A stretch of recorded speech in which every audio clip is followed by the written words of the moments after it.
So a week from tomorrow is June 1st, the month equated with summer and summer reading. Many of you already know about the New York Times #1 bestseller, Proof of Heaven, a neurosurgeon's near-death experience and journey into the afterlife. In case you don't, a few words about it. In 2008, Harvard-trained neurosurgeon Dr. Eben Alexander was driven into a coma by a disease so lethal that only 1 in 10 million survive. 7 days later, he woke up with memories of a fantastic odyssey deep into another realm that was more real than this earthly one. Memories that included, believe it or not, meeting a deceased birth sister he had never known existed. Dr. Alexander deployed all his scientific knowledge as a scientist to find out whether his mind could have played a trick on him, but in its complete shutdown state, there was no way it could have functioned at all. And the evidence supporting Dr. Alexander's experience transformed this skeptical scientist into a believer in God's unconditional love beyond this lifetime. And his book has helped a lot of people who have feared death rethink it all. But less known is this book I have been quietly carrying around as I wait for appointments at Starbucks. It's related to Dr. Alexander's, only the title of it actually led a person to ask if I was reading about sex. Why? I asked the person at the table next to me. Fortunately, they didn't know me, I didn't know them. Because, the person said, the title of your book, and this is the title of the book, is Happier Endings. Yes, this is Erica Brown's title, but it's not about sex. It's about confronting our fears about death for ourselves and our loved ones, and how to pack each day with as much love and meaning as possible. Some people are afraid to death of death, even though 56 million people die every year. That comes out to 153,000 deaths a day, 107 deaths a minute, with the television news barking out death's randomness day after day and night after night. Whenever parents ask me how to explain death to their children, I say, you have to explain it first to yourself. When you lose someone very close, and each of us will, life changes fast. Life changes in an instant. When a young woman named Alyssa suddenly died, her mother, Diane, asked her rabbi, and that's in this book, where is Alyssa now? She wanted to know if Alyssa was still out there. The thought that Alyssa's existence on any level was truly over was unbearable for her mom. Every day for the next month, the friend spoke to Diane. Every day, the rabbi friend, the writer, the educator, repeated her question, where is her soul now, friend? And I don't know. I think it's with you, the rabbi said. I think it's with you. For survivors, love is the afterlife. It's the wounds that suddenly dissipate because you would trade all of them in for a few more minutes with someone you love. It's the way that person still stamps themselves all over the living, in little gestures, in expressions they would have said, in the expectation that when you go to that restaurant or turn the corner, you'll see them again. Now, surprisingly, I learned in this book, 74% of Americans believe in some form of life after death. But just what is this afterlife about? Is it the next great adventure? Or is it more like a long retirement vacation where we get total rest from all the stresses we experience in this life. Erica writes, and I quote, "My personal afterlife looks a lot like the Ritz-Carlton in Puerto Rico, complete with royal blue umbrellas and thick, fluffy towels. We enjoy girly drinks with fun names. We tan, but need no sunscreen. There is no sunburn or skin cancer in the netherworld." When the first Jew, Abraham, dies in the Torah, Genesis records his happy ending this way, and I quote, "Vayasef el amav," and Abraham breathed his last, and he was gathered unto his ancestors, unto his family. And then Isaac, Abraham's son and heir, dies 10 chapters later in Genesis. And what does it say? Vayasef el amav. Isaac was gathered unto his family, unto his ancestors. And as you probably guessed, when Jacob, Isaac's son, and the Jewish people's namesake, this temple's namesake, Israel, breathed his last, guess what the Torah says? He was gathered to his ancestors, his family, his people. These deaths communicate that there is an afterlife with people speaking about the next world in just this way. Now Uncle Ned can finally join Aunt Bessie. She's been waiting for him. It sounds as if heaven is not Uncle Ned's destination. Instead, he's going to a family picnic, and he's really, really late. In the Eastern religions, and since we're very involved with Cambodia and empowering girls in the poorest country in Southeast Asia, I've learned that the afterlife is a given. It's called rebirth. Buddhists are brought up with the belief that the kind of life you and I have now is the result of how we have lived in the past, and that the kind of life we will live in the future depends on how we conduct ourselves now.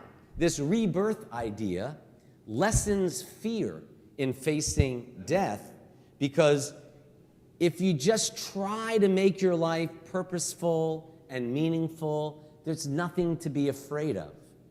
The peaceful idea for the dying is that when we stop breathing, the life of the world we create continues even after we stop breathing by impacting others. In this life, Maimonides teaches, we are body and soul, right? And our task is tikkun hanefesh v'tikkun haguf, to enhance the body and to enhance the soul. But when we die, Maimonides adds, the soul is released from the prison of the body. And the soul is what lasts. Not the fast cars or fast food, not the physical, but the love, the friends, the family, the lives we impact. Okay, so what if you just don't believe in the afterlife? What if you're part of the 24%? You can still believe that there is this life, and this life is not a belief, it's a fact. And in this life, the you that you are may never see the you that you could have been. So why wait for an afterlife when you have tomorrow? I learned from studying that we don't really have a soul. You don't have a soul. You are a soul. You have a body, but you are a soul. Our bodies house our souls. That's all that bodies are, before our souls go back to the source of it all. The commercial appeal called me this week for words of comfort in the aftermath of the Oklahoma tornado tragedy and sudden deaths of over 20 people, including at least 7 children. I was asked to offer words of comfort, but I pointed out how difficult it is to speak of comfort and healing when the bodies of these precious children haven't even been laid to rest. I said, we're all in the first stage of grief. What's the first stage of grief? Disbelief, even denial. Some call it shock. I call it disbelief, the feeling that this is surreal, that this happens to other people. It can't be happening to me. There are 3 stages of grief. Disbelief is the first.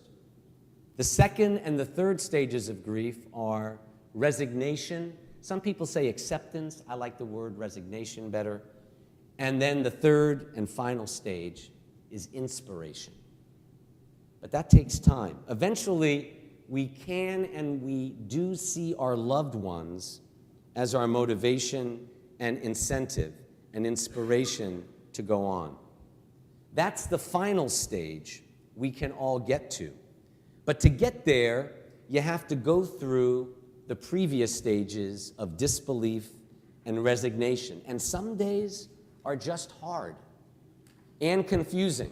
One day, the mother-daughter I talked about, Diane, thought her deceased daughter, Alyssa, was close by.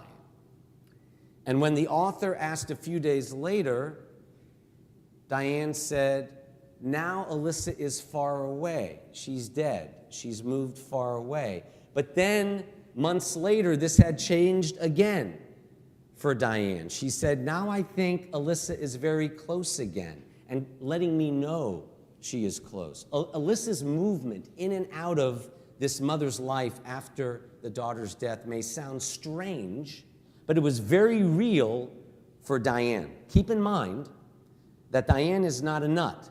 She isn't superstitious or mystical. She's not even religiously observant. She isn't even sure how to explain her daughter's presence, but that doesn't matter. Diane knows Alyssa is with her. Overcoming fear of death is one thing. Choosing life is another. Choosing life is a choice.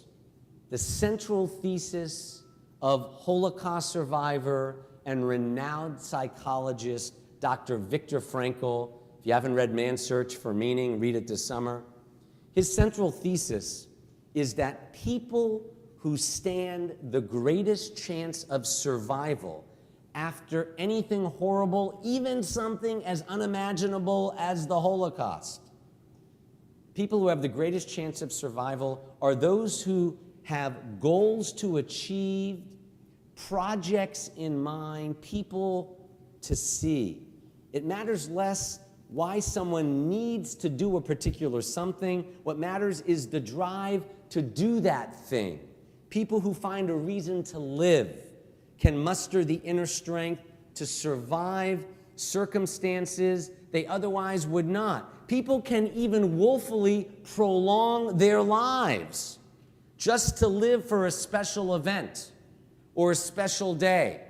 It's not uncommon for people to pass away immediately after something momentous. For instance, I didn't know this. I know a lot of you who are better historians than I do.